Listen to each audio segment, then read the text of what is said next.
চন্দনাইশে বৃক্ষরোপণ ও চারা বিতরণ করেন বিএনপি নেতা শফিকুল ইসলাম রাহি। পরিবেশ রক্ষা ও জলবায়ু সচেতনতা বৃদ্ধির লক্ষ্যে বৃক্ষরোপণ ও চারা বিতরণ করেছেন চট্টগ্রাম ১৪ চন্দনাইশ সাতকানিয়া আংশিক সংসদীয় আসনে ধানের শীষের মনোনয়ন প্রত্যাশী বিএনপি নেতা শফিকুল ইসলাম রাহি। মঙ্গলবার ২২ জুলাই বিকালে অত্র এলাকার বিভিন্ন অঞ্চলে আনুষ্ঠানিকভাবে বৃক্ষরোপণ, চারা বিতরণ এবং গাছের পরিচর্যা কর্মসূচি উদ্বোধন করা হয়। প্রধান অতিথি হিসেবে কর্মসূচির উদ্বোধন করেন বিএনপি নেতা ও সমাজসেবক শফিকুল ইসলাম রাহি। গাছ লাগিয়ে যত্ন করেই সুস্থ প্রজন্মের দেশ গড়ি, এই প্রতিপাদ্যে খাগড়িয়া ইউনিয়নে অবস্থিত শফিকুল ইসলাম রাহি দাখিল মাদ্রাসা, এতিমখানা ও হেফজখানার উদ্যোগে এই কার্যক্রম পরিচালিত হচ্ছে।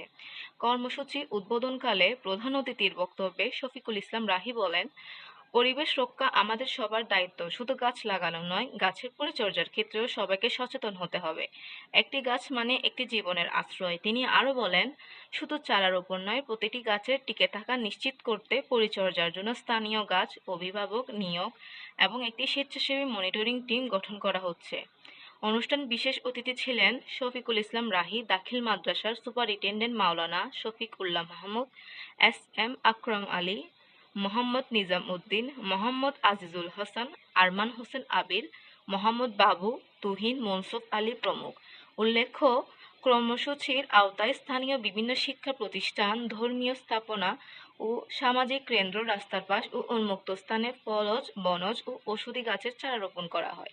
পাশাপাশি শিক্ষার্থী ও স্থানীয় বাসিন্দাদের মাঝে বিনামূল্যে প্রায় ৫,০০০ চারা বিতরণ করা হয়েছে।